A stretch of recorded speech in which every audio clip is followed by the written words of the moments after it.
Okay, I just got done polishing the rear bumper here with my aggressive foam pad. I use the Menzerna High Performance Compound FG400. Now I'm going to wipe up my residue, and then I'm going to switch. Even though it looks really at a level 9, I don't want swirl marks. So in order to remove the swirl marks, if indeed there is any, which who knows, the foam pads are pretty safe. And you might notice, obviously, if you're connecting the dots, that hey Darren, you're doing it in the sun. The directions always say to do it on cool paint in the shade, whatever. I prefer the direct sun. First off, as a rule, the products are always going to say use on a cool surface. But the reality is most products nowadays, because of superior chemical engineering, they can be used on warm to hot paint. This paint, well, it's April here in Southern California. Today we've got a high expected to be about 78. So yes, we love it here in California. I would put the temperature at this bumper at about 100 and probably 15 degrees right here, where it's really soaking up the radiation from the sun. Now if this paint was so hot I couldn't leave my hand there, I would have to adjust accordingly. But most of these products, they're really just great products. Point is, I'm going to switch pads, and I'm going to switch to a finish pad. And pads, you don't have to overthink the pads. Like anything else, they're not created equal. So this isn't a video about pad selection and polish selection, but I just thought I would show you anyways. Anyhow, also another point I want to make is that as far as working in the sun, I prefer the direct sunlight, because the direct sunlight is different than artificial lighting. So you could pull it in the garage, or you could pull it in your shop, and you could have all these fluorescent lights set up. But nothing is as shockingly revealing as the direct sunlight. It's like looking at a person, or let's say a woman, in direct sunlight. You can see all her makeup, you can see all the flaws, the blemishes, whatever. Most women do not like to be analyzed or critiqued in the direct sunlight. Well, that's also why I like the direct sunlight, is because it's going to reveal all the blemishes and flaws and the dirt within a car. So I actually prefer it. And that's just a trade-off that I choose personally. It's kind of like when I put my reader glasses on so I can magnify what I'm looking at, because I know that if I can get it clean and acceptable with magnifying glasses on it, when I take them off and I stand back from normal viewing distances, it's going to look absolutely perfect. So the same goes with direct sunlight. I know that if I can get it perfect in direct sunlight, and that's where my customer is going to be seeing and driving and walking to and from his car most of the time, that's what I want to nail. Okay, fluorescent lighting will reveal different things, but for the real world, and that's what I tend to deal with, is the real world. As far as my customers go, they're going to be dealing with the direct sunlight coming and going from the car, whether it's the market, the gym, whatever. Anyhow, so I polished it with the aggressive stuff first. I'm going to use the finer polish, which is here. It doesn't take much. I just use a couple of dabs on it, especially for the small little area.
Okay, pretty straightforward, right? Now I just have to wipe it off.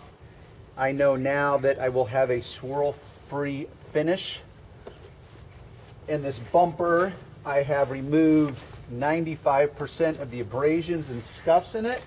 It's not flawless. There's still a little tiny skid mark, scratch, you can call it whatever you want right here. In order to remove that 100%, I would have to either go as aggressive as wet sanding and then a wool pad and then these two pads. But for what my customer demands, for what he's paying or what I'm charging him, it's well above our agreement. So once again, over delivering. So now that that's done, and now that the dust has made some dust, the buffer, whatever, now I can clean off the dust. I can remove the tape,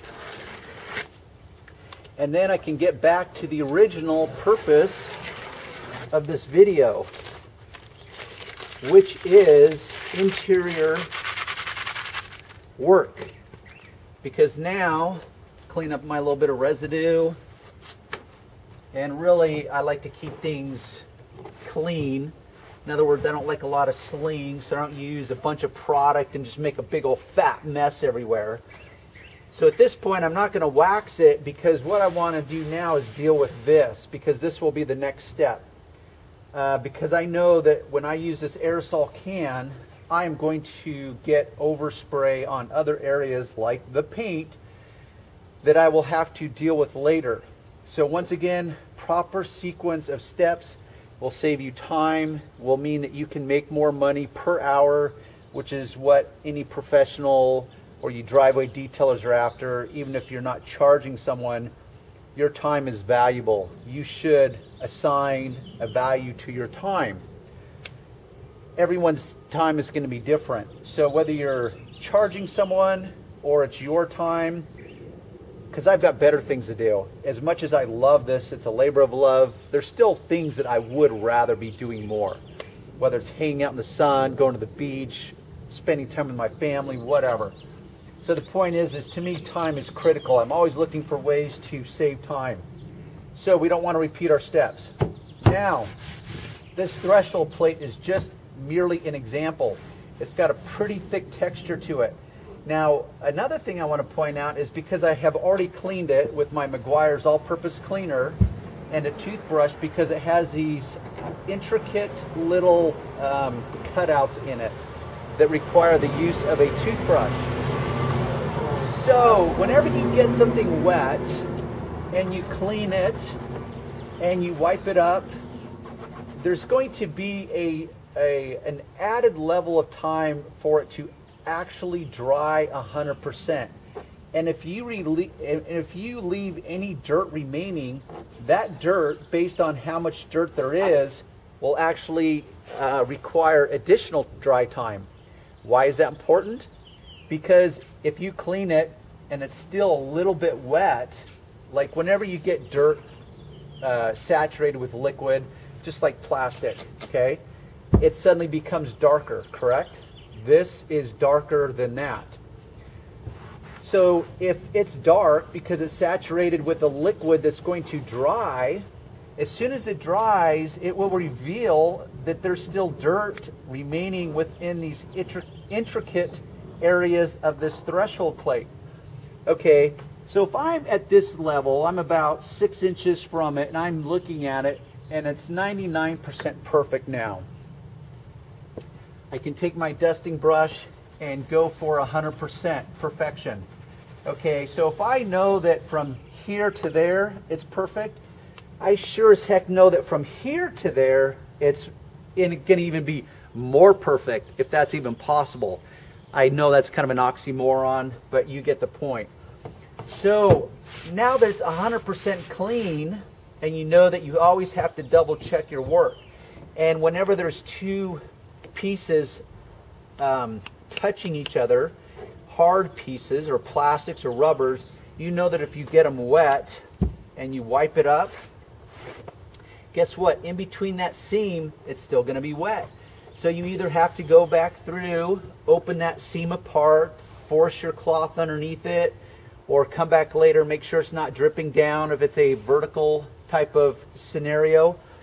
Anyhow, so now that I have that perfectly clean, can I make it better? That's where the spray shine comes in, and I like it because it's light, it's an aerosol. Now I keep it away from the carpeting. After I'm done doing this, once again, the ripple effect. What do you do first? Okay, so I could tape this off if I really wanted to get really anal retentive about it. I could tape it off, but I know it's so light, it's really not going to be an issue, and I'm not saturating the area heavily. So I use a separate cloth to now break down that shine, because I don't like things overly shiny. All I've done now, and this is a case by case, as a rule, I don't like overly shiny, because to me that's just code for cheesy looking, because there is detailers like the car washes that they will just take some dressing and use it as a cleaner, because it's liquid and so it will naturally break down certain types of dirt. So they will literally just take a dressing, spray it right over the dirty panel, rub it in, mop up the chunks, and call it quits. Okay, so in my head, whenever I see overly dressed, overly shiny interiors, that's exactly where my mind goes, is like, oh, car wash mentality. They want to shortcut everything at the expense of the customer. So it's one thing to make a shortcut so long as it's not at the expense of the customer. Okay, it's got to be a win-win for both of us. So this now is meant to be able to just spray and walk away. But I spray and I like to knock down the shine, because now what I've created is what looks like an original piece of plastic that came straight off the showroom floor. It's slightly enhanced by the dressing. It's not overly shiny, and instead of leaving it and delivering this product at a level 9 to my customer, now to me this is a level 10. I'm always after a 10 plus if I can achieve it.